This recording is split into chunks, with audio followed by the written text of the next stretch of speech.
The air inside Heathrow's Terminal 3 shimmered with a strange stillness. Though the bustle of arriving flights, hurrying passengers, and muffled announcements filled the space as usual, there was one procession that made even the most distracted traveler stop mid-stride. Sergeant William Winslow, his shoulders square beneath the crisp red of the Royal Guard uniform, walked in solemn step behind the casket. Draped in the Union Jack, the polished wooden box was carried with the reverence of centuries-old tradition. To passers-by, it was clear this was not an ordinary transfer. This was a homecoming of the most somber kind.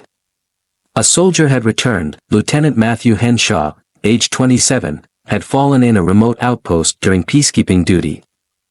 News of his passing had circulated in military channels with quiet respect, and the ministry had granted full ceremonial honors for his repatriation.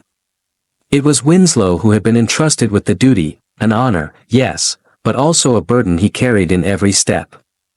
His boots made a steady rhythm against the polished floor, echoing a promise not just to Matthew, but to every comrade they had ever served with. Yet reverence and protocol did not always align with civilian urgency. From the far end of the terminal, a man in a high-visibility vest approached, his stride brisk, radio clipped to his belt, phone in hand.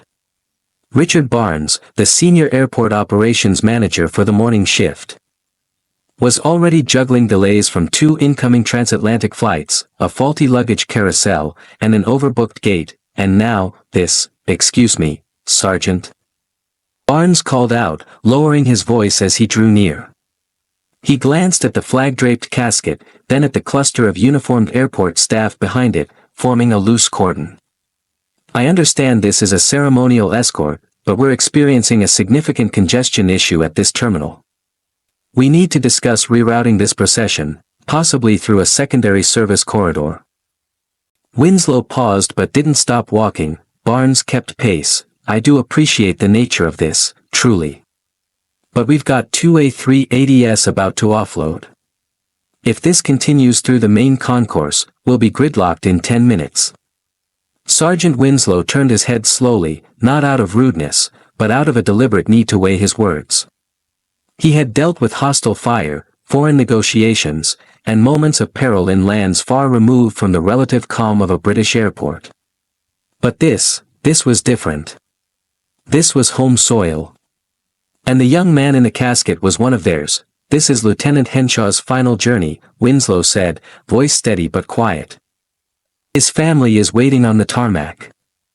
The escort proceeds as instructed by the Ministry of Defense. We were cleared for this route. I understand, Barnes said again, the phrase beginning to feel automatic even to his own ears. But operationally, we have moving parts that weren't considered when that clearance was granted. I'm not trying to be disrespectful, Sergeant. I'm asking for cooperation. Winslow halted, the casket bearers adjusting silently in formation. Around them, the sea of travelers seemed to part with quiet deference. A small boy near Gate 7 removed his cap, watching wide-eyed as his mother held his hand tighter. You have my cooperation, Winslow said. But I cannot reroute. Not for the sake of expedience. This young man's mother is standing beyond Gate 9. She has waited through silence, through distance, through uncertainty, and now, through grief, for her son's return. There will be no shortcut past that moment. Barnes exhaled slowly. It's not about shortcuts. It's about safety, flow, and efficiency. There are protocols here too. Winslow offered a faint nod. And yet there are moments when protocols bow to honor. There was no malice in his tone, no superiority, just truth, spoken plainly. Barnes glanced behind him. A call crackled through his earpiece, something about Gate 14. He pressed a finger to silence it. He looked back at the flag. Then at Winslow. I'll hold the next wave of passengers at Gate 8, he said finally. You'll have a clean route through. But I'll need you to complete the crossing in under 4 minutes.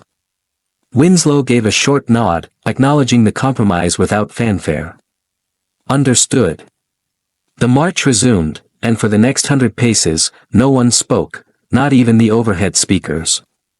It was as if the airport itself paused in reverence, allowing space for one final homecoming. the procession had barely resumed when Barnes circled back, this time walking more quickly. With a clipboard under one arm and his brow furrowed deeper, "Sergeant Winslow," he said, voice sharper now, "I must be clearer, there are procedures in place for extraordinary movements like this. You're deviating from the agreed timing window. Your presence here is now affecting multiple gates, not just one." "My hands are tied." Winslow stopped again. The bearers remained perfectly still. Behind them, passengers gathered near the windows, their idle curiosity giving way to hushed reverence. "I understand your concerns, Mr. Barnes," Winslow replied calmly. But this movement was confirmed through Defense Protocol 17B, terminal access was cleared. "If adjustments are now being made, I respectfully request you direct those concerns to your liaison at the mod." "That's not fast enough," Barnes replied, stepping closer. His tone, though not shouted, carried an unmistakable edge. "If you don't reroute now, I'll have to involve security.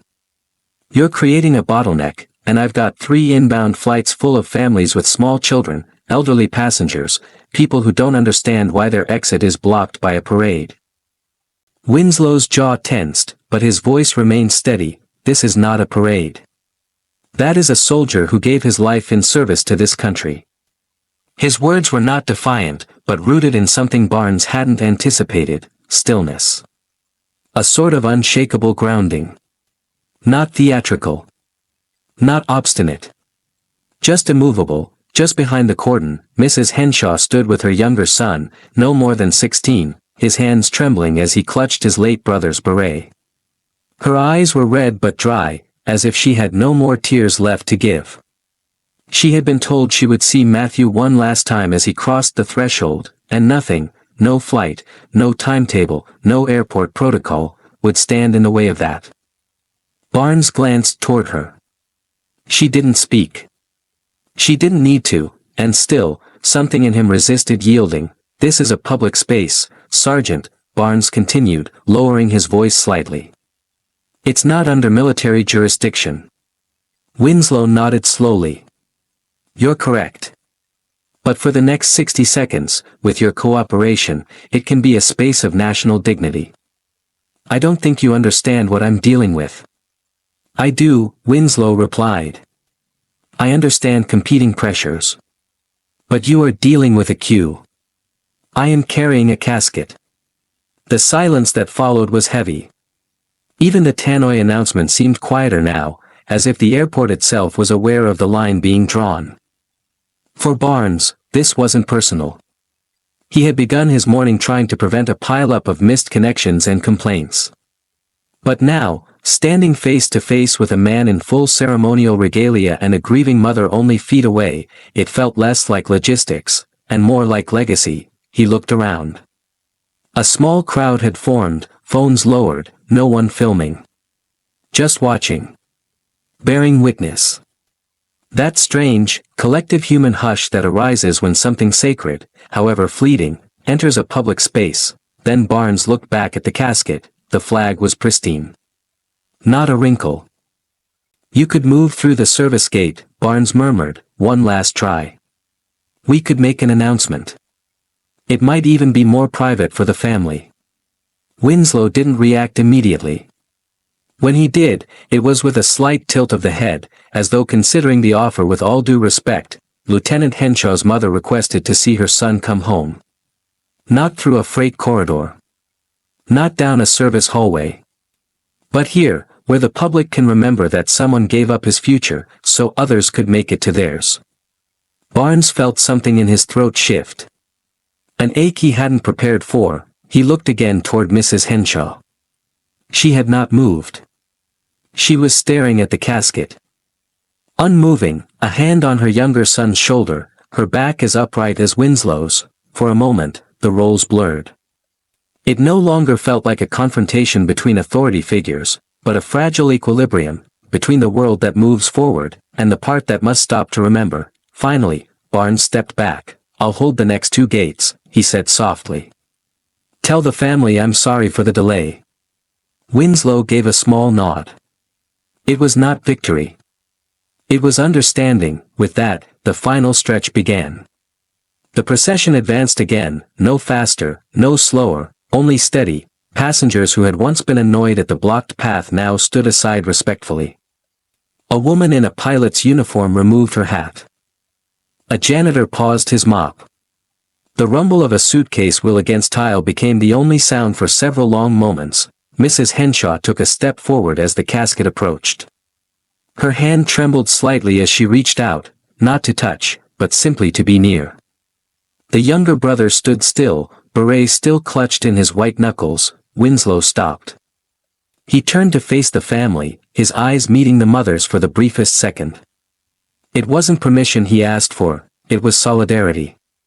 A silent recognition of what had been lost. No words passed between them.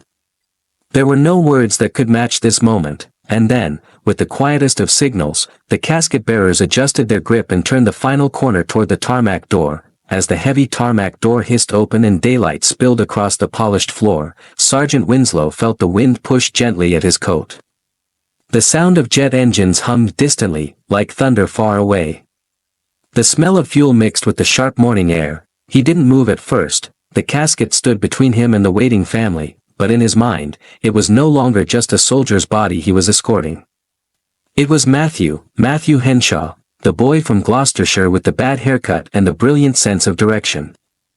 The one who'd snuck a harmonica into basic training and played it at lights out just to annoy the corporal. The young man who never once raised his voice, even in the worst of the fighting. Who wrote letters home every Sunday, no matter how far-flung the forward operating base.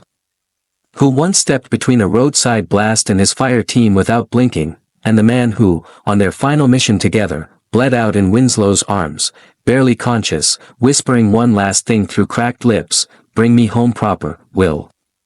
Winslow had nodded through tears and blood. And he'd meant it. That promise was what carried him through the hospital nights, through the debriefings, through the silence of the military transport. That single, simple vow. Bring him home proper. On the tarmac, a small group stood in a straight line.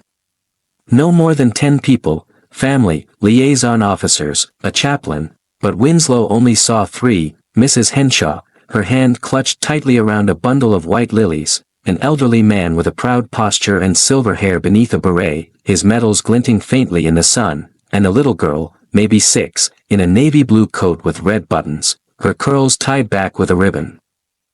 She held a drawing in her tiny hands, a crayon sketch of a man in uniform standing next to a rainbow and the words "Welcome home, Uncle Matt." Winslow's breath caught. He stepped forward with the casket, motioning for the bearers to slow at the foot of the ramp. The old man saluted, slow, deliberate, with a tremor in his hand. Winslow returned it instinctively. The girl looked up at her mother, who whispered something, then took a tiny step toward the casket. Winslow crouched beside her, eyes level with hers. "What's your name?" He asked gently. "Rosie," she whispered, barely audible. "This is for Uncle Matt." He asked, pointing to the drawing. She nodded. "I want him to see it." Winslow didn't hesitate. He took the picture, carefully folded it once, and slipped it under the corner of the Union Jack where the wind wouldn't catch it. "He'll see it, Rosie," Winslow said. "He'll carry it with him." As the casket was transferred to the ceremonial hearse, Winslow stepped back, letting the family surround it. He didn't intrude. His role was done. But in his mind, he remained by Matthew's side, just as he had in life. Barnes stood a few meters away, now removed from the crowd, arms folded. His expression had softened, not out of guilt, but out of newfound understanding. He watched as the elderly veteran helped his daughter lay her hand on the casket, both of them speaking without sound. He saw the little girl touch the flag with her gloved fingers, looking skyward as if expecting her uncle to wave from behind a cloud. Winslow exhaled slowly. He thought of how many had come home this way, how many ramps, how many airports, how often the world moved too fast to notice, but today it had stopped. Even for just 10 minutes, it had stopped. That mattered. As the hearse pulled away, flanked by 2 motorcycles, Winslow stood at attention. His salute was sharp, unwavering.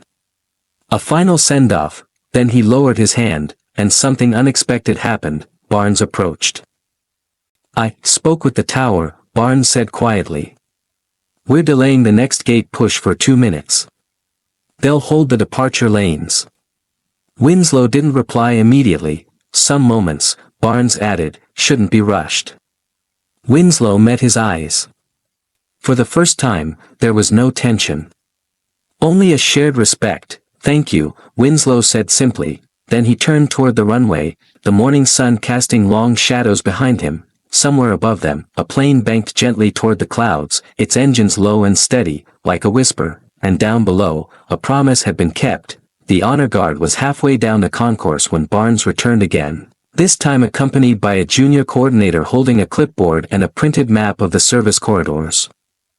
His expression had tightened into something colder, more managerial than before. Sergeant Winslow, Barnes called, brisk but composed, we're invoking Heathrow Operational Protocol 15B. Under terminal congestion guidelines, non-commercial processions must be rerouted through designated non-public access ways. That includes ceremonial transfers. Winslow paused in stride. The casket bearers halted on cue. 15B, Barnes repeated. Page 3, Clause 4. This is standard during peak load hours. Winslow turned fully now. His gloves creaked slightly as he adjusted his grip on the ceremonial sword at his side, not in defiance, but in deliberate calm. I appreciate your reference. Mr. Barnes, Winslow said, voice level as ever, but as per Military Civil Aviation Protocol 22A, Section 2, an active duty honor guard accompanying a repatriated service member has jurisdiction to proceed via public terminals, for the purpose of national recognition. That was cleared through both the Ministry of Defense and Heathrow's own liaison last Friday. Barnes blinked. The junior coordinator hesitated, flipping pages on the clipboard, unsure whose protocol took precedence. Winslow stepped forward, not aggressively, but with presence. This is not a logistical event, he continued. This is a military procession. We don't take the freight elevator. We don't reroute behind vending machines and cargo lifts. The public needs to see that this country still honors its dead. And I respect that, Barnes countered, but these are also civilian passengers. Hundreds of them.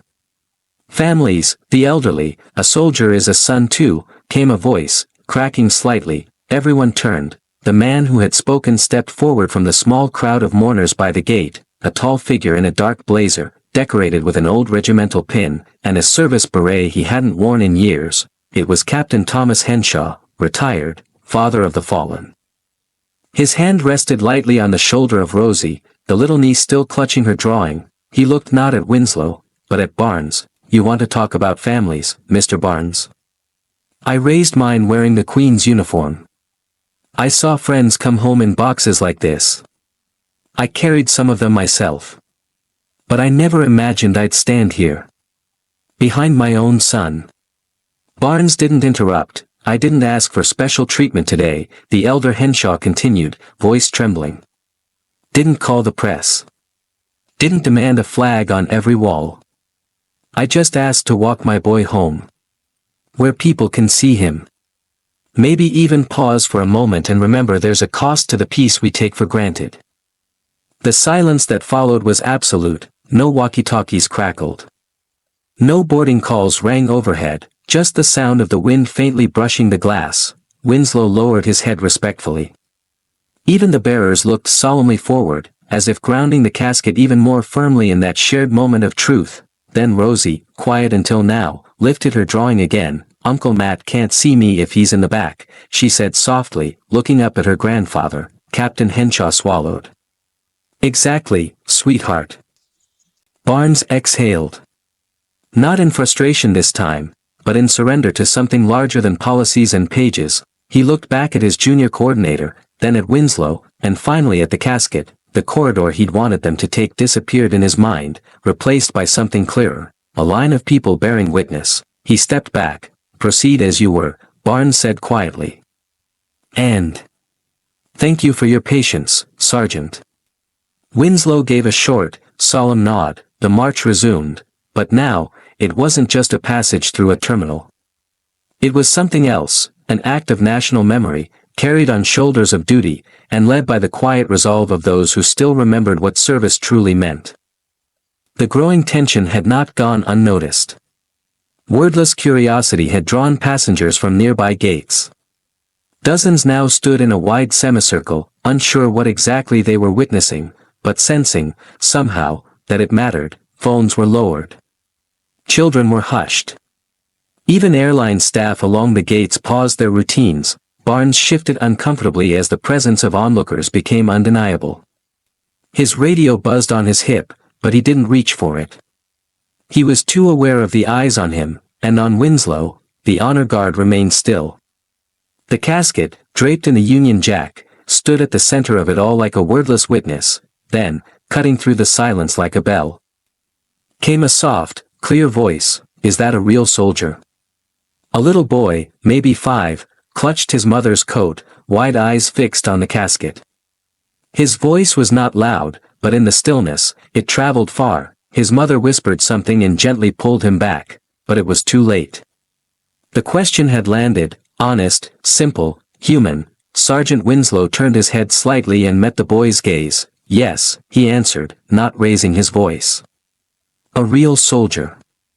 A hero." The child blinked. Winslow straightened, then addressed the space. Not just the boy now, but everyone gathered, everyone watching. "Lieutenant Matthew Henshaw served this country for 8 years, Winslow said evenly. 2 tours overseas. 1 commendation for valor. A field medic and a protector of civilians. He was known for carrying extra supplies in his rucksack, not for himself, but for others." He paused. "Last month, his unit was caught in a hostile encirclement during an evacuation mission. One of the local children tripped a buried mine. Matthew didn't hesitate. He pulled that child from the blast radius and took the hit himself.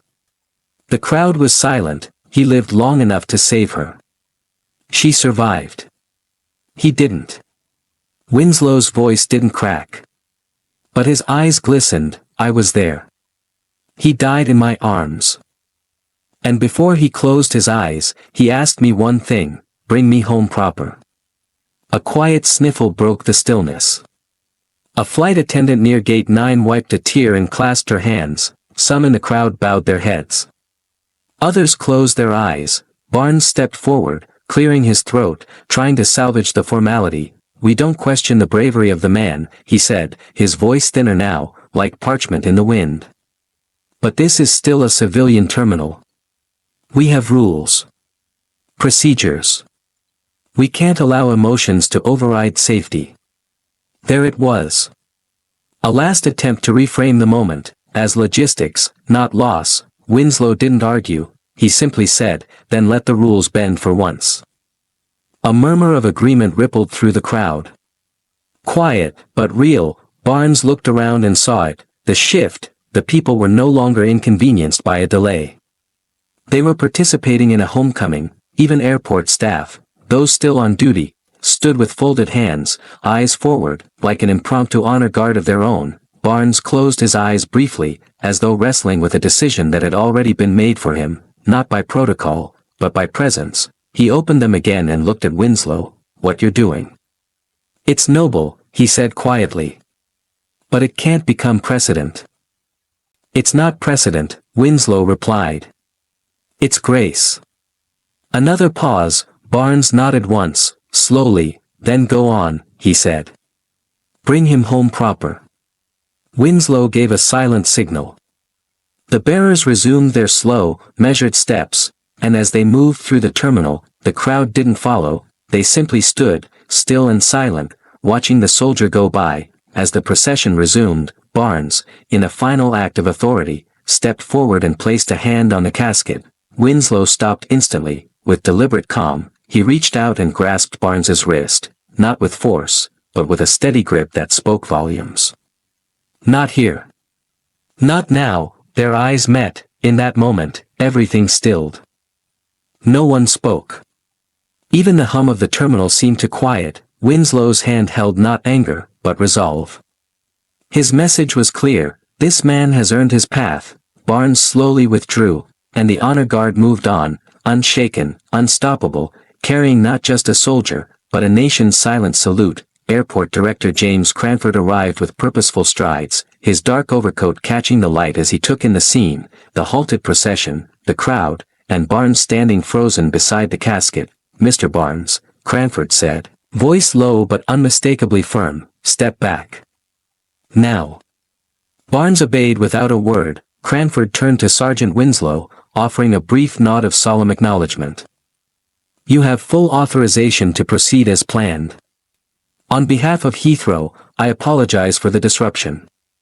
Then, lifting his voice just enough to carry through the terminal, Cranford addressed the onlookers, "Ladies and gentlemen, if you wish to pay your respects, you are welcome to stand along the route. Please form a clear path for the honor guard." What followed was wordless. People moved, quietly, gracefully, forming two lines down the concourse. Airline staff, passengers, children, elders. No one was told where to stand. They simply knew. A corridor of reverence emerged. Hands folded. Heads bowed. Silence deeper than sound, and as the honor guard stepped forward once more, the fallen soldier passed through a living tribute, escorted not just by uniform, but by a nation's quiet gratitude. The procession continues with solemnity. The family salutes, including young Emma in a touching moment. Barnes watches in growing awareness, and even complaining travelers are moved to silence and reflection. Thank you for watching the video. If you enjoyed it, don't forget to hit like and share it. Subscribe to our channel for more inspiring videos. Thanks again and see you in the next one.